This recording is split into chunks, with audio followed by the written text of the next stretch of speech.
We know NoCo. From Town Square Media, this is Tuned Into NoCo. I'm Ashlee Meehleis. Good morning, Colorado. Welcome into Tuned Into NoCo. Today we have the City of Fort Collins Air Quality Specialist, Selina Lujan, with us. First off, Selina, thanks for being here. It's always great having you on our show. Yes, thank you so much for having me. Now, before we talk about what FOCO is doing during National Radon Action Month, let's talk about radon. What is it? Definitely. So radon is an invisible, odorless, tasteless gas that is naturally occurring in our homes due to the uranium breakdown in our soil that exists underneath our homes. So uranium breaks down in the soil below our homes, and it seeps through cracks, through crawl spaces, and comes into our homes, and at high concentrations it can be very concerning because it's the second leading cause of lung cancer.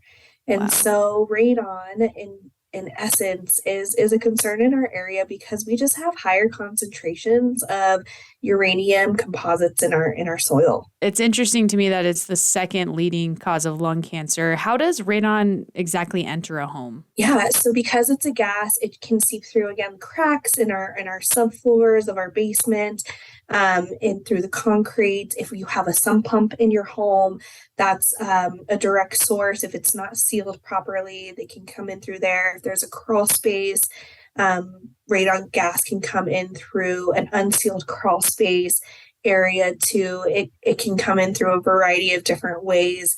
But yeah, so radon, it just makes its way through because it is a gas and it's fluid and can come straight through. And we see higher concentration levels of radon in lower levels of the home because it seeps through the bottom of our homes. Gotcha. And I know you mentioned last time we talked that Colorado normally has really high levels of radon. Is there a reason why this is?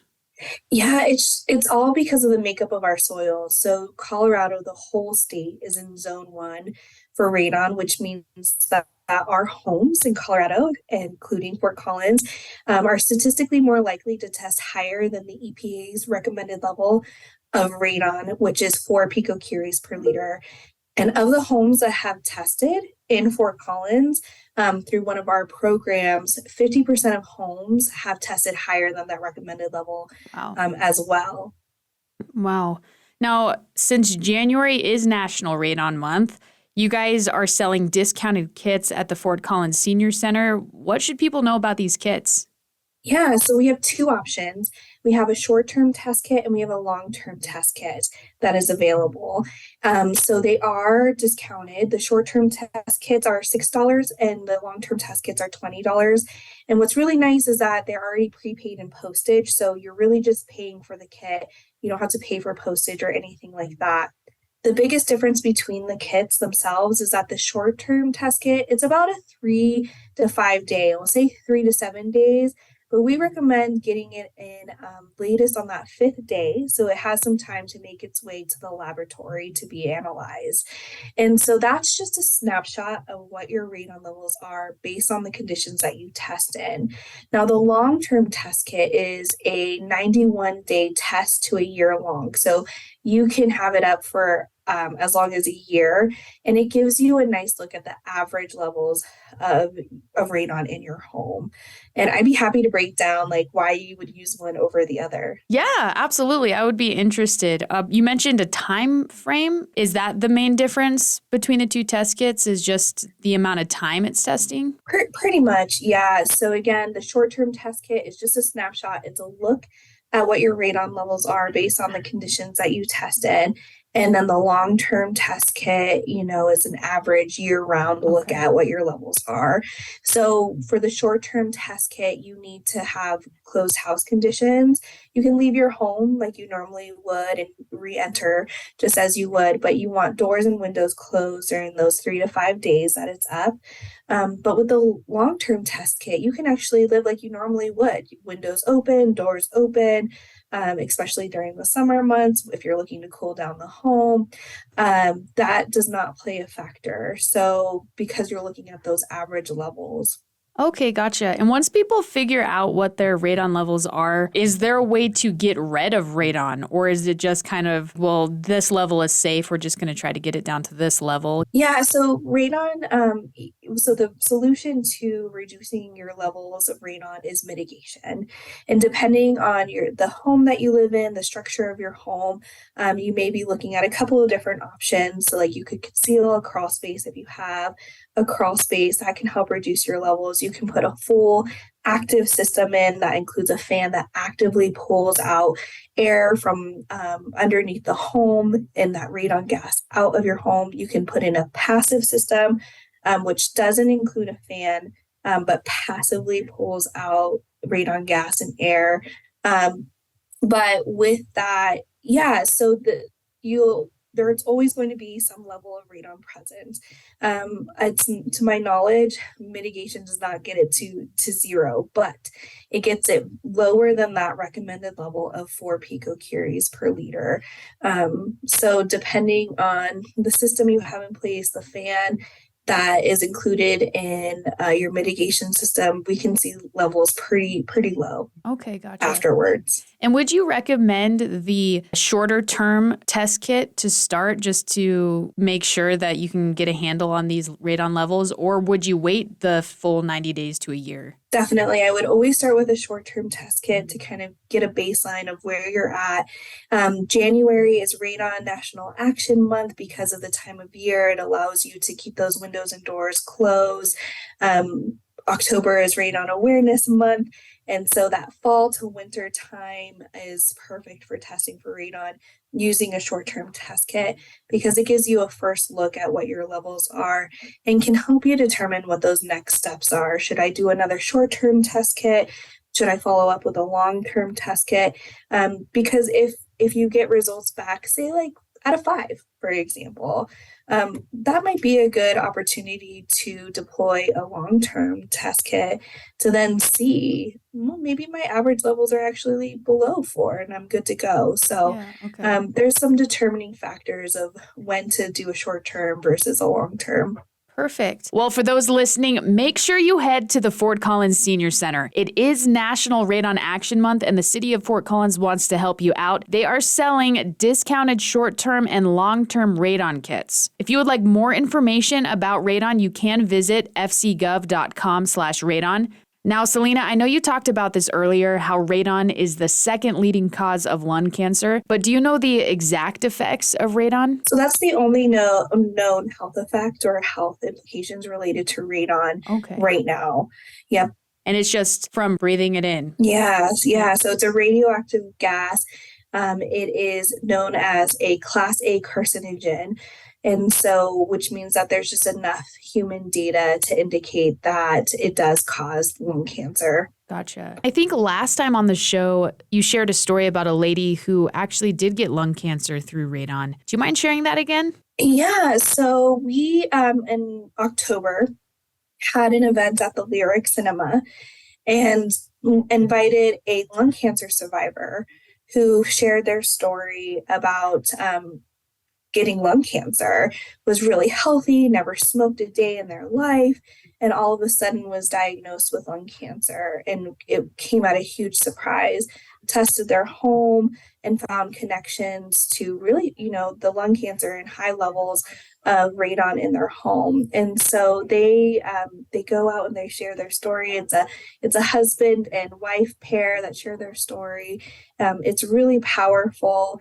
I can probably find the link to share with you too, where they share more intimate details of their story and how they're, really advocating for people not only to test their home, but also to consider lung screening options as it relates to knowing your risk for lung cancer potentially. So they definitely are the experts there. I will say that I don't know enough about the lung cancer screening options, but really, really powerful story in terms of, you could be as healthy as possible. You eat well, you exercise, but because you've been exposed to high levels of radon, you could potentially run the risk of getting lung cancer yourself. Which just bears testament to what you guys are doing this month. And like you mentioned, Selina, January is National Radon Month, and it's a great one because all your windows are closed because it's cold outside. It's a great time to test. So for those listening, make sure you head to Fort Collins Senior Center and get your test kits. They are available through the city of Fort Collins, and they're being sold at a discounted rate. If you'd like more information about the effects of radon and its health impacts, you can visit fcgov.com/radon. Now, I know, like I've said, we've had you on the show before, and it's always awesome having you on. Can you tell our listeners a little bit about your background and how you got started? Sure. Yeah, definitely. It's always great to chat with you, Ashlee. I originally came to the city of Fort Collins as an intern almost 11 years ago, which is hard to believe, and started off with a program called Healthy Homes that still exists to this day that focuses in on indoor air quality. And so my tenure has been focused on how to improve the indoor air quality of homes in Fort Collins, which includes radon testing and being able to educate around how people can create healthy indoor air environments and safe environments as well. And it's just amazing the response that we get from the community because it's a free program with a lot of great resources. To hear the motivation around improving indoor air quality, especially for our community members who have family members or they themselves have respiratory ailments like asthma or COPD and are wanting to look at ways that are low cost, no cost options to breathing cleaner, healthier air in their homes. Yeah, definitely. And something that stuck out to me in the press release you guys sent out was radon levels really vary, and they have nothing to do with the age, upkeep, or quality of your home, which I would have always assumed that it was just, an older house. You got to make sure you watch out for that. But this can happen in newer homes too. Oh, yeah, definitely. I mean, the great thing about newer homes, especially in Fort Collins, is that the city of Fort Collins has an ordinance that homes built after 2005 are required to have a passive system. So it has all the plumbing there for radon to passively exit the home. So it's not active, but to activate it is just the installation of a fan that actively pulls that air and radon gas out. But it's really nice that there's that first level of action to reducing radon levels in the home. Absolutely. Now, along with National Radon Month, is there anything else you guys have coming up that you'd like our listeners to know? Sure. So we are reinstating our Healthy Homes assessments. Again, that includes radon testing. Healthy Homes assessments are free to Fort Collins community members, and we are actually doing a training for Healthy Homes educators who are volunteers that perform the assessments starting next week, January 24th. So if anybody's interested in learning more about creating a healthy home, which includes not only indoor air quality this time around, so we're piloting a program that it includes all the elements of healthy homes, indoor air quality, but also elements of energy efficiency and comfort in the home and home resiliency. If people are interested, we invite them to get in touch with us, learn more about the training, and be involved and perform these assessments that, again, include radon testing of homes. Perfect. That's great. And how can they get more information about these assessments? Definitely. So getting in touch with me, my email address is slujan@fcgov.com. So that's slujan@fcgov.com, or calling me at 970-224-6129. And I would be happy to provide more details and get people registered. Perfect. Thank you. You guys heard that. Definitely reach out to Selina if you would like more information on those home assessments. Also, definitely head to the Fort Collins Senior Center where you can purchase a discounted short-term or long-term radon test kit. That's happening all this month for National Radon Action Month. Before I let you go, Selina, is there anything else you'd like our listeners to know? No, we're just really happy to be able to provide this service to the community and provide the information. And there's much more involved in what is radon, what are the health implications, how do I mitigate? So get in touch with us. We're always happy to walk people through the options that are available for testing and mitigation. The state also has a low-income radon mitigation assistance program. So it doesn't matter where you live in the state, if you qualify, they'll cover the full cost of mitigation in your home if you have high levels of radon. And so all this information can be found on our website. The state is, through Colorado Department of Public Health and Environment, is an amazing resource. And we are actually grant funded through them to do the radon work that we do. So we're always looking for opportunities to provide kits. Definitely. And remember, you guys, these kits are going to be available all this month at the Fort Collins Senior Center, which is located at 1200 Raintree Drive in Fort Collins. Selina, thank you so much. Yeah, thank you, Ashlee. Thanks for listening to What Matters in NoCo. I'm Ashlee Meehleis with Town Square Media's Tuned Into NoCo. If you missed part of the show, you can find it on your Town Square Media station app or website. If you or your organization would like to be considered for Tuned Into NoCo, send me an email at ashlee.meehleis@townsquaremedia.com. That's ASHLEE.MEEHLEIS@townsquaremedia.com.